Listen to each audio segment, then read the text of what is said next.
ಮುದ್ದೆ ಸೊಸೆ ಸ್ಟಾರ್ಟಿಂಗಲ್ಲಿ ಅಮ್ಮಮ್ಮ ಬಂದು ಏನಿಲ್ಲ ಈ ಹೋಟೆಲ್ನ ಧರ್ಮಕ್ಕೆ ನಡೆಸ್ತಾ ಇದ್ದೀನಿ, ಹೋಗಮ್ಮ ನಾನು ಇದಕ್ಕಮ್ಮ ಧರ್ಮಕ್ಕೆ ನಡೆಸಲಿ ಅಂದರೆ ಮತ್ತೆ ಆ ಹುಡುಗಿನ ಹಂಗೆ ಕಳಿಸ್ಬಿಟ್ಟೆಲ್ಲ ಅಂತ ಹೇಳ್ತಾರೆ.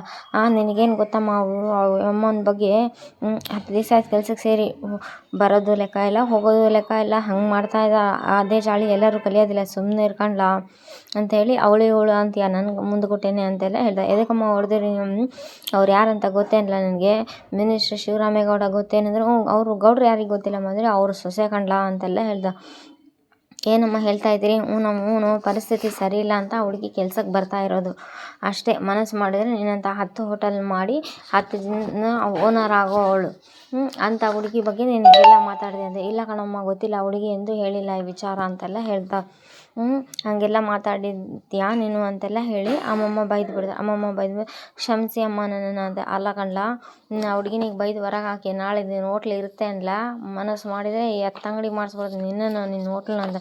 ಪ್ಲೀಸ್ ಅಮ್ಮಮ್ಮ ಹಂಗೆಲ್ಲ ಮಾಡಬೇಡ್ರಿ ನನಗೂ, ಪ್ಲೀಸ್ ಅಮ್ಮ ಹಂಗೂ ಮಾಡಬೇಡ್ರಿ, ನನಗೂ ಹೆಂಡ್ರು ಮಕ್ಕಳು ಎಲ್ಲ ಕುಟುಂಬ ಇದೆ ಅಂತೆಲ್ಲ ಹೇಳ್ದೆ. ಈ ಕಡೆ ಶೆಡ್ ಒಳಗೆ ಈಶ್ವರಿ ಮತ್ತು ಈಶ್ವರಿ ಮಗಳು ಮಾತಾಡ್ತಾ ಇದ್ದಾರೆ.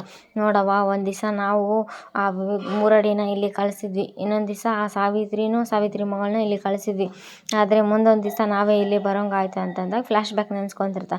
ವಿದ್ಯಾಗೆ ಡ್ರೆಸ್ ತಂದು ಕೊಟ್ಟಿರ್ತಾ, ಈ ಅಟ್ಟಿಯಲ್ಲಿ ಇರೋಕೆ, ಈ ಶೆಡ್ಡಲ್ಲಿ ಇರೋಕೆ ಹಾಕೋನಾಗ ಸರಿ ಹೋಗುವಂಥ ಬಟ್ಟೆ ತಂದಿದ್ದೀನಿ ನೋಡು ಅಂತೆಲ್ಲ ಹೇಳಿ ತಂದು ಕೊಟ್ಟಿರ್ತಾ. ಅದನ್ನೆಲ್ಲ ಫ್ಲ್ಯಾಶ್ ಬ್ಯಾಕ್ ನೆನೆಸ್ಕೊಂತ ಈಗ ಏನು ಮಾಡ್ತೀಯ ನನಗೆ ಗೊತ್ತಿಲ್ಲ, ಆ ಹುಡುಗಿನ ಕರೆದು ನೀನು ಆ ಹುಡುಗಿ ಹತ್ರ ಕ್ಷಮೆ ಕೇಳಿ ಆ ಹುಡುಗಿಗೆ ಕೆಲಸ ಕೊಡ್ಬೇಕು ನೀನು ಅಂತೆಲ್ಲ.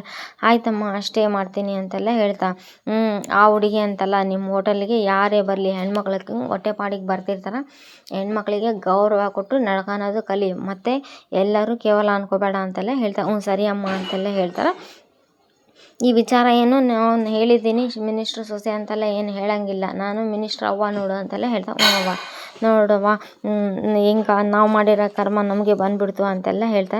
ಆವಾಗ ಜಯಕ್ಕ ಬಂದು ಬಾಕ ಇಲ್ಲಿ ವಿದ್ಯಾ ಬಾ, ಇಲ್ಲಿ ಓನರ್ ಕರೀತಾನೆ. ಯಾಕಕ್ಕ ಇಷ್ಟೊತ್ತು ಮುಂದ್ಗಡೆ ಹಂಗೆಲ್ಲ ಬೈದು ಈಗ ಹಂಗೆ ಕರೀತಾರಂದು? ಬಾ ಅಂತ ಹೇಳಾರಮ್ಮ, ನಡಿಯಕ್ಕ ಹೋಗೋಣ ಅಂತೆಲ್ಲ ಹೇಳ್ತಾ. ನಡಿಯವ್ವ, ಅಣ್ಣ ಕರೆದ್ರೆ ಅಂತಂದು ನಮ್ಮ ಬಾ ಅಂತೆಲ್ಲ ಹೇಳ್ತಾರೆ.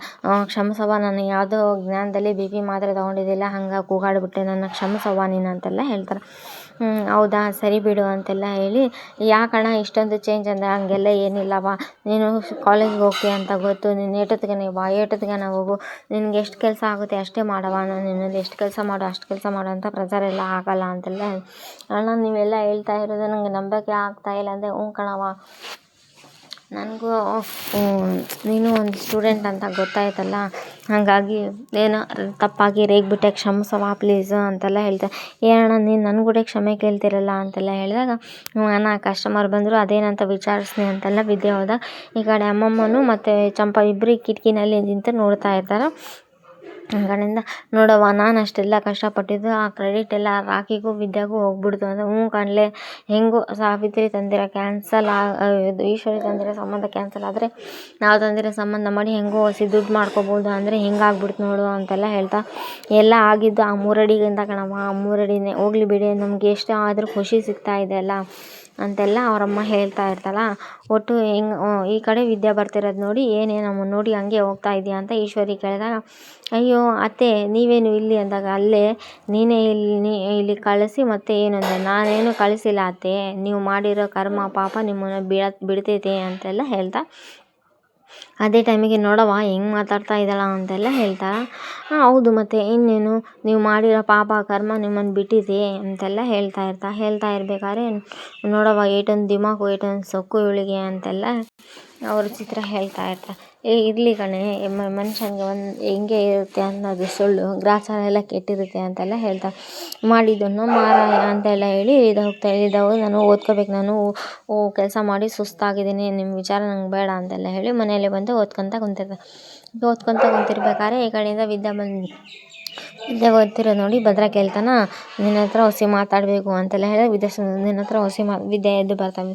ನೋಡು, ನೀನು ಮಾಡಿರೋ ಕೆಲಸಕ್ಕೆ ಥ್ಯಾಂಕ್ಸ್ ಅನ್ನೋ ಪದ ತುಂಬ ಅಂದರೆ ತುಂಬ ಚಿಕ್ಕದಾಗುತ್ತೆ, ಆದರೂ ನಾನು ಹೇಳಿಲ್ಲ ಅಂದರೂ ಅದು ನಾನು ಸಣ್ಣವನಾಗ್ಬಿಡ್ತೀನಿ. ನನ್ನ ತಂಗಿ ಜೀವನ ಕಾಪಾಡಿದ್ದಕ್ಕೆ ಥ್ಯಾಂಕ್ಸ್ ಅಂತೆಲ್ಲ ಹೇಳ್ತಾನೆ. ನನ್ನ ತಂಗಿ ಜೀವನ ಕಾಪಾಡಿದ್ದಕ್ಕೆ ಥ್ಯಾಂಕ್ಸ್ ಅಂತ ಹೇಳಿದ್ಕೊಳ್ಳೆ ಆವಾಗ ವಿದ್ಯಾ ತುಂಬ ಅಂದರೆ ತುಂಬಾ ಶಾಕ್ ಆಗ್ತಾಳೆ. ಅವ್ರು ನೋಡಿ, ನೀವು ನನ್ನ ಹೆಂಡತಿ ಅಂತ ಒಪ್ಪದೇ ಇರ್ಬೋದು, ಅಟ್ಟಿಯವ್ರನ್ನ ನನ್ನ ಸೊಸೆ ಅಂತ ಒಪ್ಪದೇ ಇರ್ಬೋದು, ಆದರೆ ಕಣ್ಮಣಿ ಮಾತ್ರ ನನ್ನನ್ನು ಅತ್ತಿಗೆ ಅಂತ ಮನಸಾರೆ ಒಪ್ಪಿದ್ದಾಳೆ. ಹಾಗಾದರೆ ನನ್ನ ನಾದಿನಿ ಜೀವನ ಹಾಳಾಗಿ ನಾನು ಬಿಟ್ಬಿಟ್ಟೇನಾ ಅಂತೆಲ್ಲ ಹೇಳ್ತಾ, ಹಾಗಾಗಿ ನಮ್ಮ ಕಣ್ಮಣಿ ಜೀವನ ತುಂಬ ಇಂಪಾರ್ಟೆಂಟ್, ತುಂಬ ಮುಖ್ಯ ಅಂತೆಲ್ಲ ಹೇಳ್ತಾ ಇರಬೇಕಾದ್ರೆ ವಿದ್ಯಾ, ಅದೆಲ್ಲ ನೀನು ಅವತ್ತೇ ಹೇಳಿದಲ್ಲ ಕಣ್ಮಣಿಗೆ ಮದುವೆ ಇಷ್ಟ ಇದೆಯಾ ಅಂತ, ಹಂಗೆ ಕೇಳೋ ಬದಲು ಡೈರೆಕ್ಟಾಗಿ ಕಣ್ಮಣಿ ರಾಕಿ ಪ್ರೀತಿ ಮಾಡ್ತಾರ ಅಂತೆಲ್ಲ ಹೇಳಿದಾಗ ವಿದ್ಯಾ ಜೋರು ನಕ್ಕು ಬಿಡ್ತಾಳೆ. ಇದಕ್ಕೆ ನಗ್ತಾ ಇದೆಯಾ ಅಂತೆಲ್ಲ ಹೇಳಿದಾಗ, ಅದೇ ಅವತ್ತು ಅವರಿಬ್ಬರು ಪ್ರೀತಿ ವಿಚಾರ ಗೊತ್ತಾಗಿ ಮಂಟಪದಲ್ಲಿ ಮಾವಯ್ಯ ಏನು ಕೆಲಸ ಅಂತ ಗೊತ್ತಲ್ವೇ, ಚಿಕ್ಕ ಮಾವಯ್ಯ ರಾಕಿನ ಎದ್ವಾ ತದ್ವಾ ಹೊಡೆದ್ರಲ್ಲ, ನೀವು ಅದೇ ಕೆಲಸ ಮಾಡ್ತಾ ಇದ್ದೀರಿ ಹೊರತು ನೀವೇನು ಮದುವೆ ಮಾಡಿ ಕೊಡೋಕೆ ರೆಡಿ ಇದ್ದಿದ್ದಿಲ್ಲ ಅಂತೆಲ್ಲ ಹೇಳ್ತಾನೆ. ಇದು ಇವತ್ತಿನ ಎಪಿಸೋಡ್ ಆಗಿರುತ್ತೆ. ಇಷ್ಟೆಲ್ಲ ಹೇಳಿದ ಆದರೂ ಅದನ್ನು ಯೋಚನೆ ಮಾಡ್ತಾ, ಅವರು ಹೊಡೆದ್ಬಿಡ್ತಿದ್ರಿ ನೀವು, ಹಾಗೆ ನೀವೇನು ಹೇಳಿದ್ಕೊಳ್ಳೆ ಮದುವೆನೇ ಮಾಡಿ ಕೊಟ್ಟು ಬಿಡ್ತಿದ್ರಾ ಅಂತೆಲ್ಲ ವಿದ್ಯಾ ಕ್ಲಾಸ್ ತೊಗೊಂಡಾಗ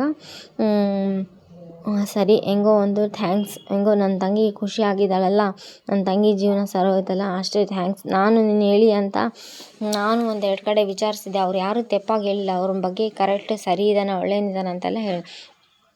ನೆಕ್ಸ್ಟ್ ಎಪಿಸೋಡಲ್ಲಿ ಭದ್ರಾ ಇಲ್ಲಿ ಬಂದು ಕುಂತಿರ್ತಾನೆ. ಭದ್ರಾ ಇಲ್ಲಿ ಹೊರಗಡೆ ಕುಂತಾಗ ಆವಾಗಡೆ ಅಮ್ಮಮ್ಮ ಬಂದು ನೋಡ್ಕೊಂಡ್ಲ, ನಮ್ಮ ಹುಡುಗಿ ನನ್ನ ಮೊಮ್ಮಗಳು ಶಾನೆ ಒಳ್ಳೆ ಕೆಲಸ ಮಾಡಿದಾಳ, ಇದಕ್ಕಿಂತ ಒಳ್ಳೆ ಹುಡುಗಿ ಬೇಕಾ ನಮ್ಮ ಮಟ್ಟಿಗೆ ಅಂತೆಲ್ಲ ಹೇಳಬೇಕಾದ್ರೆ, ನೋಡಮ್ಮಮ್ಮ ಅವಳು 100 ಒಳ್ಳೆ ಕೆಲಸ ಮಾಡಿದ್ರು, ನನ್ನ ಮುಂದೆ ಅವಳು ಮಾಡಿರೋ ಮೋಸನೇ ಫಸ್ಟ್ ಕಣ್ಣಿಗೆ ಕಾಣಿಸೋದು ಅಂತೆಲ್ಲ ಹೇಳು. ಹಂಗ ವಿದ್ಯೆ ಅಕ್ಕನ ದೂರ ಇಡೋದು ಬೇಸಲ್ಲ ಅಂತ ಚಂಪನು ಹೇಳ್ತಾಳೆ. ನೋಡ ಅವರು 100 ಒಳ್ಳೆ ಕೆಲಸ ಮಾಡೋದು ನನಗೆ ಕಾಣಿಸೋದು ಮೊದಲನೇ ಕಾಣಿಸೋದೆ ಅವಳು ಮಾಡಿರೋ ಮೋಸನೇ ನನ್ನ ಕಣ್ಣು ಮುಂದೆ ಹಂಗೆ ಕಾಣಿಸ್ತೆ, ಪ್ಲೀಸ್ ಈ ವಿಚಾರ ಯಾರು ಮಾತಾಡಬೇಡಿ ಅಂತೆಲ್ಲ ಹೇಳ್ಬಿಡ್ತಾರೆ. ಅವಳು ನನ್ನ ಮನಸ್ಸಿಂದ ತೆಗೆದು ಬಿಟ್ಟಿದ್ದೀನಿ ಅಂತೆಲ್ಲ ಹೇಳ್ದಾಗ ಅಮ್ಮಮ್ಮ ಚಂಪಾ ಕ್ವಾಟ್ಲೆ ಕೋಪ ಮಾಡ್ಕೊಂಡು